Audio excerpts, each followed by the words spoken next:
जय जिनेन्द्र बंधु। आज सुनते हैं लव और कुश का वैराग्य। श्री रामचंद्र जी के दो पुत्र पावागढ़ से मुख दशा को प्राप्त हुए। रामचंद्र और लक्ष्मण ये दोनों भाई बलदेव और वासुदेव थे। दोनों में अत्यंत स्नेह था।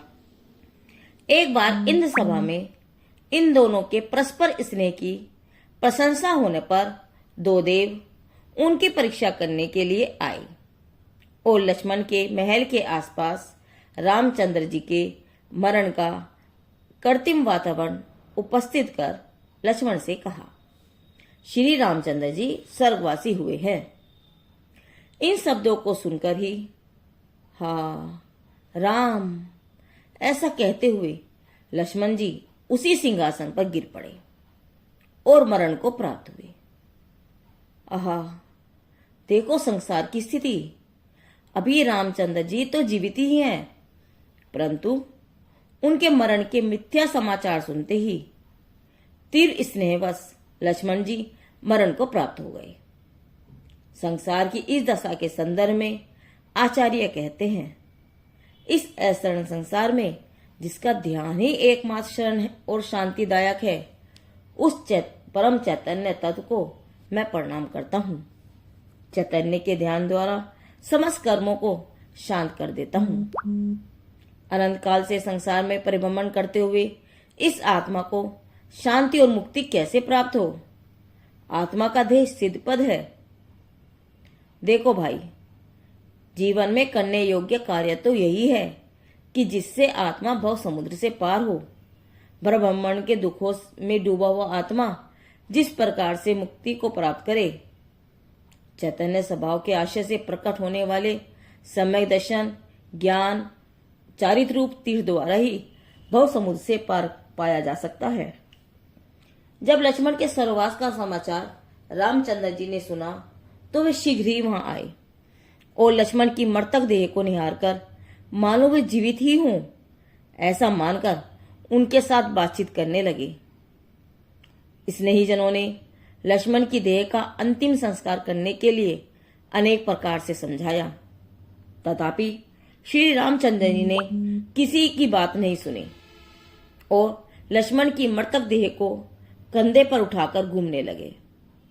खिलाने पिलाने, लहनाने, धुलाने, सुलाने, बुलाने की अनेक चेष्टाएं करने लगे। यद्यपि श्री रामचंद्र जी को आत्मा का भान है, तथापि अस्थितजन्य मोह के कारण ये सब चेष्टाएं होती हैं। इस प्रकार चेष्टाएं करते हुए कई दिन व्यतीत हो गए। अपने काका की मृत्यु और पिता की दशा देखकर उन दोनों पुत्र लव और कुश को संसार से वैराग्य हो गया। दोनों राजकुमार लघु व हैं, चैतन्य तत्व के ज्ञाता और महावैराग्यवंत हैं। वे विचार करने लगे, अरे संसार की है स्थिति, त्रिखंडापति की ऐसी दशा। ऐसा विचार कर दोनों कुमार जिन दीक्षा अंगीकार करने हेतु तैयार हो जाते हैं। सुवर्ण के पुतले समान ये दोनों कुमार पिताजी के सामने दीक्षा की आज्ञा मांगने जाते हैं। श्री रामचंद्र जी के समीप ही लक्ष्मण की मृतक देह शरीर पड़ा है।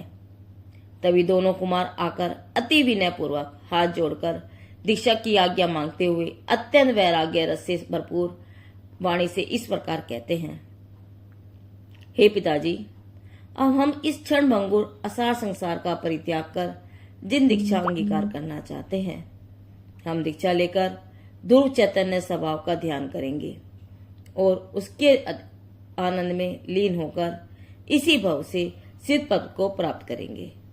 इसीलिए हमें दीक्षा ग्रहण करने के लिए आज्ञा प्रदान कीजिए। हे तात, जिन शासन के प्रताप से सिद्ध पद की आराधना का आंतरिक मार्ग हमने देखा है, अब हम उस मार्ग में गमन करेंगे। इस प्रकार कहकर जिनके रोम रोम अर्थात प्रदेश प्रदेश में वैराग्य की धारा उछल रही है, ऐसे वे दोनों राजकुमार रामचंद्र जी को नमन करके दीक्षा अंगीकार करने हेतु वन जंगल की ओर प्रस्थान कर जाते हैं। दीक्षा अंगीकार करने के पूर्व ही दोनों कुमारों को विश्वास है कि हमने निज चैतन्य में दृष्टि करके अपनी मुक्ति का मार्ग निहारा है। अब तो उस चैतन्य पद में गहरे उतरकर उसी में लीन होकर इसी भव में अपने मोक्ष पद की साधना करेंगे। हमें इस मार्ग में शंका नहीं है और न ही हम वापस आने वाले हैं। ऐसे भाव से मुनि होकर सीता जी के ये दोनों पुत्र वन जंगल में विचरते हैं और आत्म ध्यान में अतीन्द्रिय आनंद का अनुभव करते करते केवल ज्ञान के साथ कीड़ा करते हैं। ऐसे ये लव कुश मुनि राज विहार करते करते पावागढ़ क्षेत्र पर पधारे और पर्वत पर ध्यान किया। ध्यान करते करते अपने चैतन्य रस में ऐसे लीन हुए कि छपक श्रेणी आहरण कर गए। और फिर क्या हुआ? पावागढ़ पर्वत पर चैतन्य का ध्यान करते करते उन मुनिवरों ने केवल ज्ञान प्राप्त कर लिया। श्री मुनीश्वर भगवान के तीर्थ काल में श्री रामचंद्र जी के ये दोनों पुत्र लव और कुश पावागढ़ शीर्ष क्षेत्र से मुक्त दशा को प्राप्त हुए। वे कर्त करते परमात्मा हो गए। उन परमात्मा को हमारा नमस्कार हो। लव और कुश का यह वैराग्य प्रसंग धन्य मुनिराज हमारे भाग 3 से लिया गया है। जिनदेव की वाणी आगम वाणी।